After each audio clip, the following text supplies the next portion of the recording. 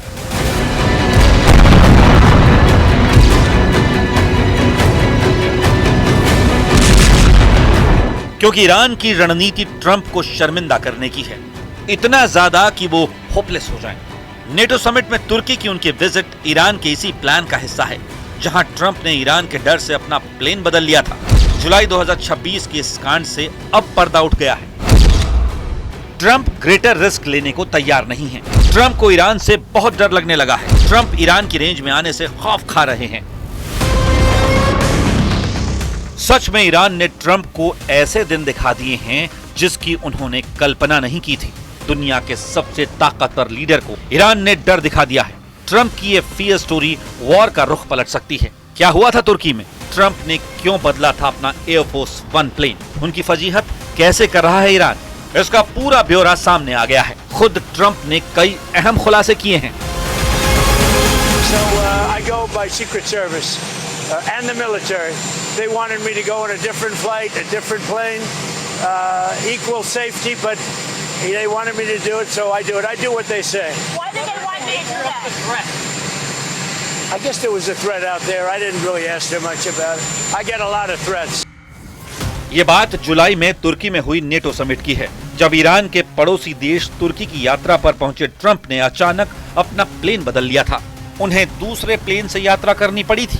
तब the New York times ने report दी थी कि ऐसा इसलिए किया गया क्योंकि अमेरिका की खुफिया एजेंसियों ने खतरे की चेतावनी दी थी कि ट्रंप की सुरक्षा पर संकट आ सकता है, उनकी जान खतरे में पड़ सकती है। लेकिन अमेरिका ने कहा था कि ट्रंप ने उस प्लेन का इस्तेमाल किया जो कतर ने उन्हें गिफ्ट दिया था। उस आलीशान विमान की कीमत हजारों करोड़ में बताई गई। उसी प्लेन से वो तुर्की पहुंचे, लेकिन जब वहां से रवाना हुए तो दूसरे विमान का इस्तेमाल किया। खुद ट्रंप ने भी इस बात को खारिज नहीं किया कि वो ईरान की हिट लिस्ट में सबसे ऊपर हैं। ये बात अब खुलकर सामने आ गई है। ट्रंप और उनके करीबी सहयोगियों को केटरिंग ट्रक के अंदर छिपाकर तुर्की में प्लेन तक ले जाया गया था। केटरिंग कंटेनर को नीचे उतारने के बाद ट्रक को पास खड़े एक छोटे C-32A अमेरिकी सैन्य विमान की ओर ले जाया गया था। तुर्की से ट्रंप को C-32A से पहले ब्रिटेन पहुंचाया गया, फिर उन्हें पुराने एयरफोर्स 1 को इस्तेमाल करना पड़ा था।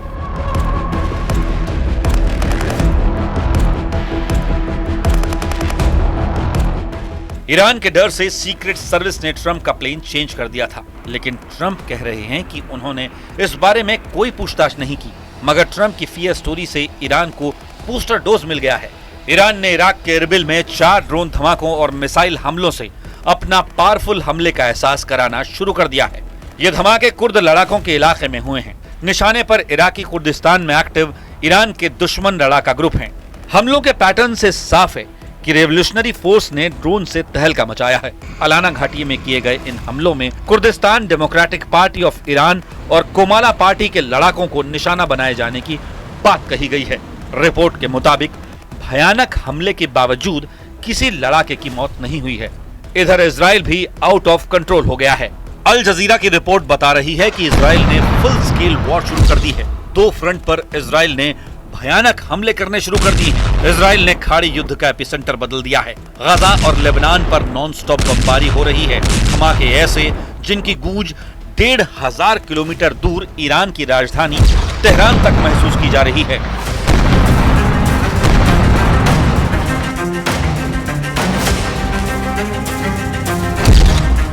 गाजा पट्टी में पिछले 24 घंटों में हुए नए इजरायली हमलों में कम से कम 2 लोगों के घायल होने की रिपोर्ट है।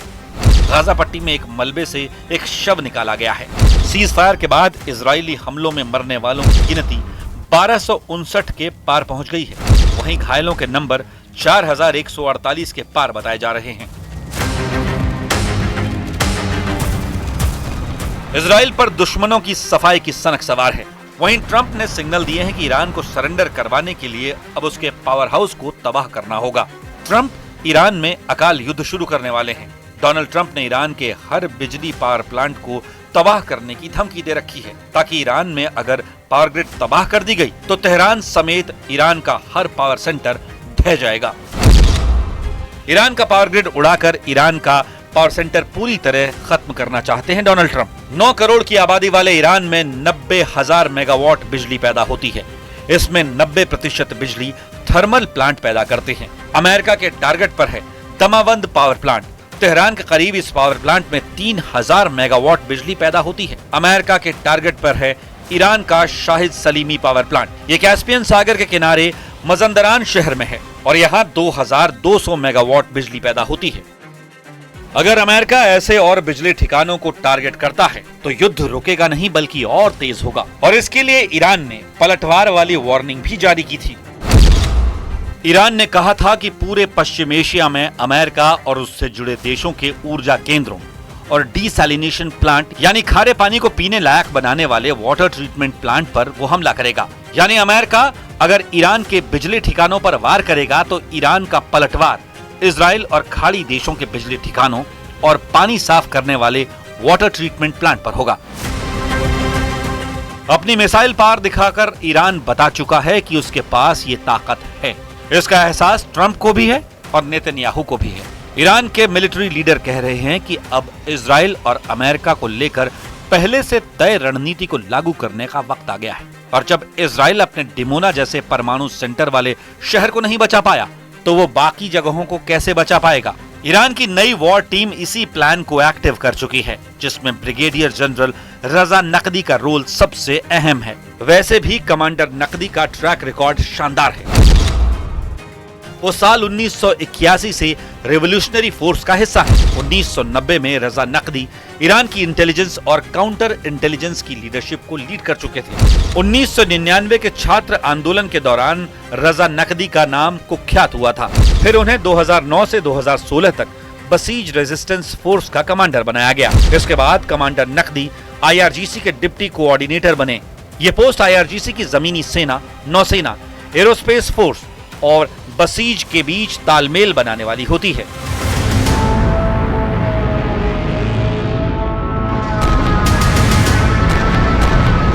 ईरान पहले से कहीं ज्यादा फुल प्रूफ तैयारी के साथ वॉर मोड में है। ईरान के नए सिक्योरिटी बॉस ने ट्रंप को हॉर्मुज में मात देने का दावा किया है, जबकि ट्रंप कह रहे हैं कि हॉर्मुज स्ट्रेट पर उनका फुल कंट्रोल है। लेकिन तेल रूट पर सप्लाई के आंकड़े कहानी ईरान के हक में बता रहे हैं।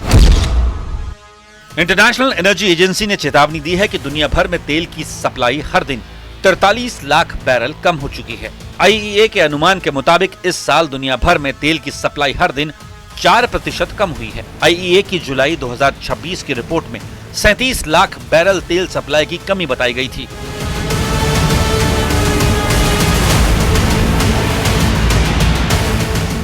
इसमें कोई शक नहीं कि ईरान की मिसाइल टेक्नोलॉजी से अमेरिका घबराया हुआ है। यही वजह है कि ट्रंप ने ईरान पर नए प्रतिबंध लगाने का मिशन शुरू किया है। मगर ईरान इतने फ्रंट पर युद्ध का माहौल बनाने की तैयारी कर चुका है कि ट्रंप के फॉर्मूले फ्लॉप साबित हो जाएंगे। सुपर पावर को ईरान से निपटने के लिए अब कोई नई तरकीब खोजनी होगी, क्योंकि 90 घंटे बाद मुश्तबा की नई टीम धमाके शुरू करने के लिए रेडी है।